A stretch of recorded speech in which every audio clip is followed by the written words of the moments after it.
Hi friends, welcome to my channel, and I'm here today to talk about my latest video in the Decan walk, and this is assigned to the Nine of Pentacles, which runs from about the 3rd to the 11th of September, obviously not set in stone.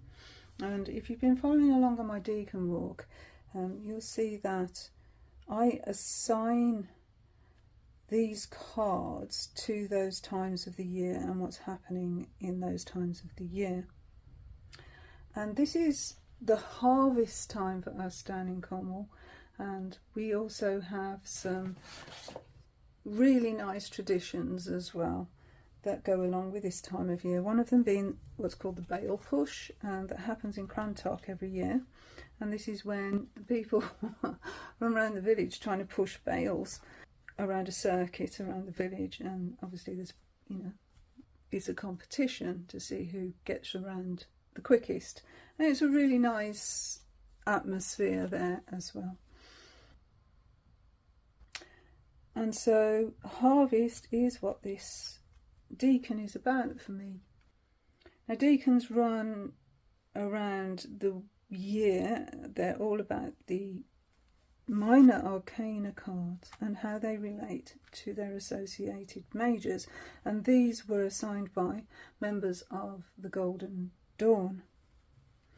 And so I'm going to, in this video, see how these assignments make sense when looking at the Nine of Pentacles. So this is the second Decan of Virgo. See there.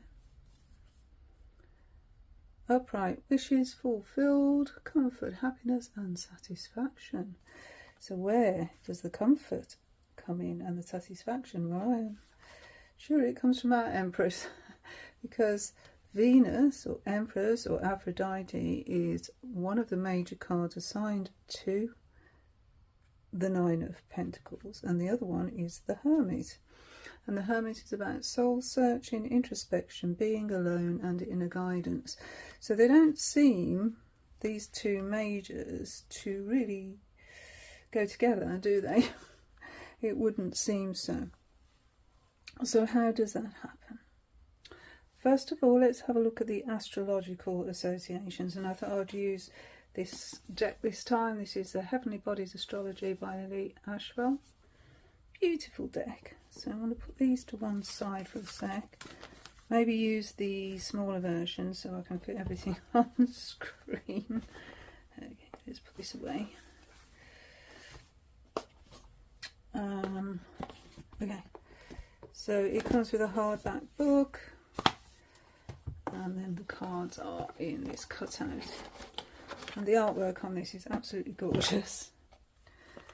So we've got a thumb cutout on the box, and let's find the cards. So the Empress, Venus.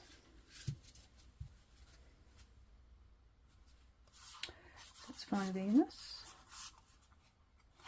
And it's the Hermit is Virgo, so we'll find Venus and Virgo. It's Venus and Virgo. I love the soft, beautiful, muted colours in this deck. Absolutely gorgeous. So Venus for the Empress. Give and receive love, find value and see beauty. So here we've got the glyph for Venus, and it's also got a moon, which is significant, and it has the shell with the pearl in, and that aligns to Aphrodite, because Venus and Aphrodite are one and the same. And so this is our Empress card from the Rider-Waite-Smith, and this is our Empress card from the Thoth. So let's put this to one side for a second and have a look at the guidebook and see what we have for our Venus card. Venus is a central planet of love and beauty. Its energy affects how you engage with the world around you, how you give and receive love, what you value and your perception of beauty. There's natural joy, flow and ease with Venus, and it illuminates your talents and gifts and where you find pleasure. Venus is the other side of the moon's receptive feminine coin, which is why we've got the moon here. Both reveal your needs in relationships, but Mother Moon is tribal, while Venus is an independent lover embodied in myth by Aphrodite, a goddess desired by all and devoted only to self. The advice is to prioritise pleasure, indulge in your favourite self-care. Decorate and cherish your beautiful body and surround yourself with things that awaken divine feminine energy. Honour yourself as you would a loved one. So there's a bit more in the guidebook to that, but that's as far as I'm going with that, because in this book here, which is the Mythic Journey, one I've just bought actually, is Greene and Juliet Sharman-Burke, which you might know from the tarot world, have written this, and it's talking here about passion and rejection. This is on page 124. Sexual passion is portrayed in myth as a force more powerful than any other, capable of driving humans and gods alike into actions against their will, often ending in tragedy. The Greeks attributed it to the workings of the goddess Aphrodite, who, through afflicting men and women with uncontrollable passions, could bring madness and destruction on those who had offended her. Yet passion is not in itself portrayed as a negative or immoral force. It is allied with strength, courage, sexual potency, and the soul's response to beauty. It reflects the power and tenacity of the life force itself, and because it is God-inspired, it is sacred. Myth teaches us that it is the manner in which mortals pursue their passions and the degree to which passions overwhelm consciousness that are the real sources of hurt, rejection, and even catastrophe, which I think was really interesting and worthy of note. Then if we look a little bit at the Hermit energy, see we have the Hermit from Waite, Smith and Thoth there, and it talks about integrity, reverence and service for Virgo. So let's have a little look at Virgo in our Heavenly Bodies astrology book. Virgo. Its ruling planet Mercury floats freely between the earth and heavens, a messenger between worlds. And so beautifully Virgo embodies this same energy through regularity and ritual. Its peoples are connected to the body and particularly about food and environment. So I see that as a link to Venus as well, because Venus is concerned with beauty and the body, as we can clearly see in the Rider-Waite-Smith version of the Empress here. So in mythology, virgin energy means whole and complete. And that's important because when we, in our current social system, say the word virginity, we mean a maiden who has not had sexual intercourse. But that's not the historic meaning of the word.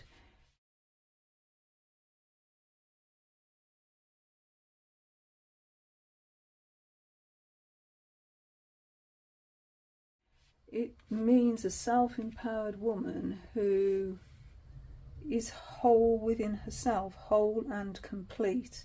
So it's got a completely different connotation in history. Virgo, the virgin goddess, asks you to strip away the not you layers that clog your vessel. So being true to yourself, and I think the Empress is very, very imbued with the energy of being who they are, integrating all aspects of themselves to create the divine feminine.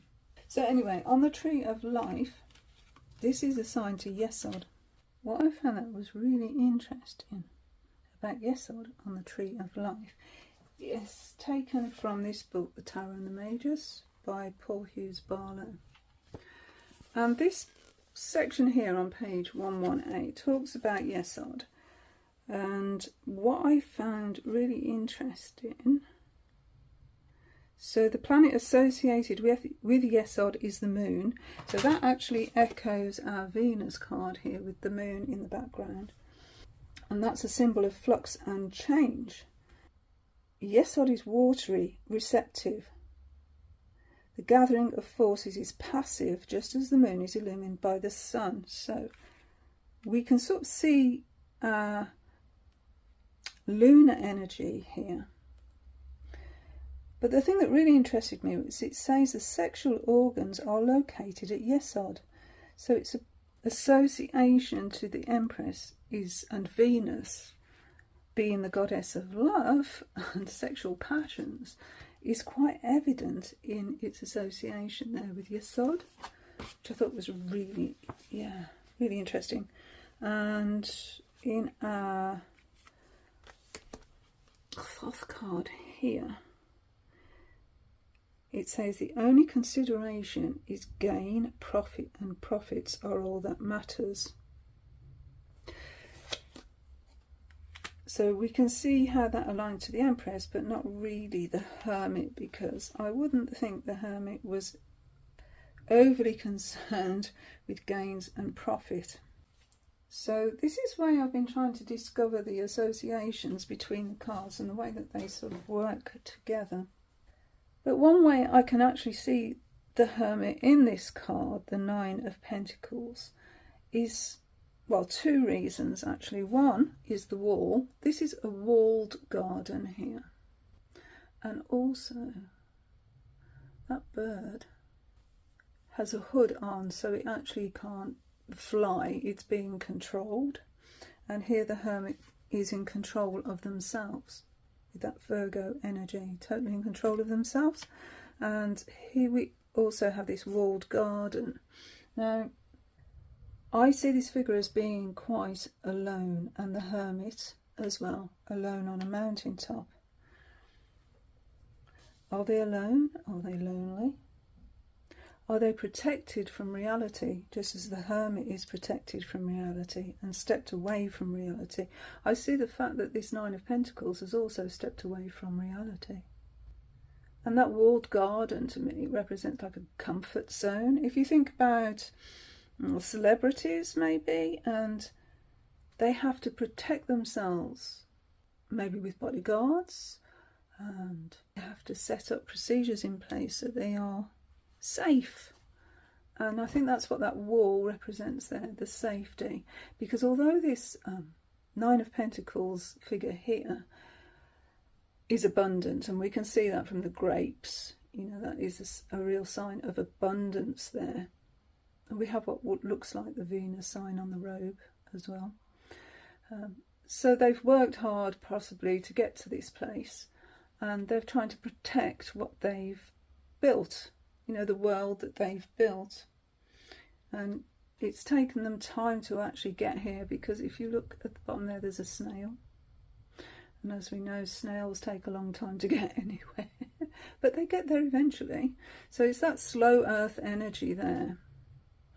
And it's taken, like I say, it's taken time to actually get to this position, and the nice house in the background and everything that wealth can give you.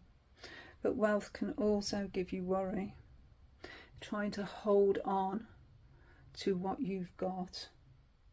And of course the grapes remind me of Dionysus when I was thinking about the myths and looking at that myth book, the god of wine and good times. And so wealth brings you good times, or the resources to enjoy the great things in life, the beautiful things in life, the luxuries of life. Financial independence, which I think is really clearly illustrated in this Rider-Waite-Smith card.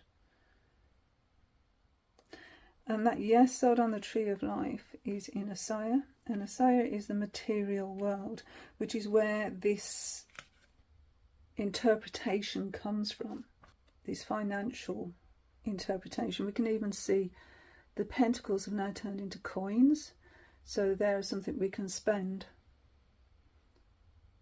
Interesting, you know, with those three circles there. I was saying that I was reading a book in the last couple of videos, on my last video, but I've mentioned the book that I've been reading, Once and Future Witches. This book here, Once and Future Witches, Alex E. Harlow. And one of the sigils, one of the signs that keeps coming up in the narrative is 3 circles intertwined. And here they are on the Thoth card of material gain, the Lord of Gain. So that they are actually trying to gain knowledge in that book, lost knowledge. And so here they're trying, you know, that I think that sort of ties in really, you know, because it's not always just about money, is it? It can also be about health. And in that book, they are trying to find the knowledge to actually help, not to hinder. We've got 10 rays of light in the background here. We've got 6 planets. You can see them.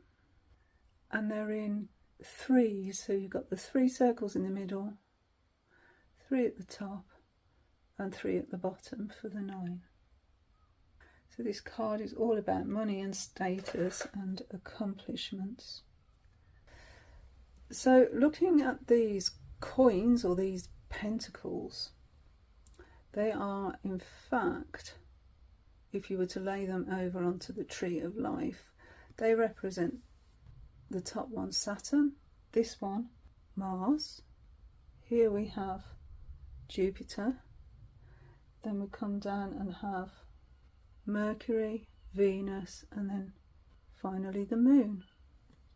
And they form a pentagram actually. So if you went from Saturn down here to Mercury and over to Venus, that would be one triangle, and then the other one comes this way.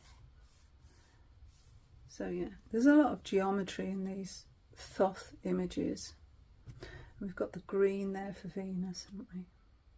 And that lovely copper colour as well. Gorgeous. Okay, and the pink. So here this is from Palin's Everyday Enchantment Tarot. So this is the guidebook here. And this is a modern version of that 9 of Pentacles. And so we can see here someone who has clearly made it in life. This is someone who has achieved material, financial accomplishment. And so we've got like a really expensive cat here in the chair with a cushion, reading a nice book, having a lovely, healthy meal. There's even money coming out of the purse here. Totally at ease, you know, gorgeous hair that's been styled, beautiful makeup. This is someone who has, oh, look at the flowers in the background. Everything here just exudes luxury, absolute luxury. But this person is alone, which is echoing the Hermit energy. And I think in the card as well here we can see the echoes of the Hermit energy, as in, yes, we've achieved all this, but are we somebody who chose this life as opposed to motherhood? Whereas like our Empress is all about motherhood. But in the 9 of Pentacles, it's like we've made a choice between motherhood and a solitary life. You know, maybe this person is a successful business person that has got to this point through sheer hard work and put all their energies into that, as opposed to mothering energy. Maybe we need that sort of focus to be able to achieve a lifestyle like this. I mean, I've talked about celebrities, but to actually be a celebrity takes a lot of hard work. It takes a lot to get there. So I think that perfectly sums up the 9 of Pentacles for me. I'll have a quick look in the guidebook actually. So the keywords are refinement, comfort, pamper, luxury, self-reliance, discipline, elegance, and prosperity and maturity. So some of those keywords there are really Hermit based, aren't they? Self-reliance, discipline, maturity. And then for Venus, Aphrodite, or the Empress, we have that comfort, pamper, and luxury. And I think the Empress is self-reliant as well. So that's how I see them aligned to each other. There's in Poppy's books, there's always a narrative from the person on the card, and I think this one is quite interesting. I'll share it with you. Some look at me and think, inherited wealth and a life of privilege, but how wrong they are. I got where I am today through assiduousness, not from coasting on another's money. Of course I've had advantages, but those things mean little without application and dedication. I'm more motivated than most, and I put in the hours when my contemporaries were enjoying champagne by the river, which was no hardship, as work has always been my pleasure. It's assumed a woman desires marriage and will be fulfilled by children, but I found satisfaction building an outstanding career. It doesn't make me selfish. It means I know myself and my strengths. For me, family life wasn't a logical progression, whereas getting ahead in business was. Certainly I took lovers, don't mistake my solitude for loneliness. But why give up what you adore doing for a transient romance? That makes no sense, and my world is built on logic. I value perspicacity just as I thrive on sensuality. My garden is lush and fragrant, my home filled with tactile fabrics, my palate graced by subtle flavours, and my mind filled with the cadences of poets. It's not difficult to live well. Experiencing riches isn't about being wealthy, but seeking what pleases the body and soul. So we've got the Hermit seeking energy there as well. Reject what offends your spirit, that which is vulgar, excessive, exploitative or shoddy, and choose quality, not quantity. Opt for both style and substance. Be discerning and cultivate exquisite taste. Savour every pleasure, be they simple or not, but above all, value yourself. The golden key to a satisfying life is treating yourself like the treasure you are. Take it from me, you're worth it. So I think you can clearly see from Poppy's narrative there, the Hermit and the Empress energy that's present in the Nine of Pentacles. Now I was going to take a little look at the crystals. However, the crystals assigned are ones I don't have, but I will actually share the cards. So for the Empress we have chrysocolla. For the Hermit we have blue chalcedony, which is one I don't have. And then it's a jade for the Nine of Coins. It says budstone, but it's an African jade. And I do have a jade, but I don't know if it's an African jade. But this is the image here. And again we see somebody in their garden. It's a really nice image, isn't it? So let's see what it says about the card in the guidebook in relation to the crystal. So it says, budstone, also known as African jade, let's pull the card up, is a super grounding and practical stone. It promotes self-sufficiency and self-belief. So there we go, self-sufficiency is what I see in the Hermit, and I see it in the Empress, while helping you deal with everyday practicalities like admin and sorting out your pension. So that's a really good association as well with the Nine of Pentacles, because when we look at our Poppy Palin card here, I would assume this lady has got a really good pension in place. Anyway, back to the crystal. Budstone also encourages patience, which, if you're making future plans, could be useful, and loyalty, helping you to see what really matters to you and making sure your energy is spent wisely in those areas. Use this stone for manifesting a secure future or to ground any long-term plans. So I think, for me, I can actually now see the associations between the Hermit and the Empress, even though they look so as if they wouldn't, you know, be an ideal pairing. But I can see how they come together here in the Nine of Pentacles. So, thank you for watching my little video. I hope this is helpful to you as it is to me. I do enjoy researching these things. And until the next time, friends, thank you so much for watching. Bye for now. Bye.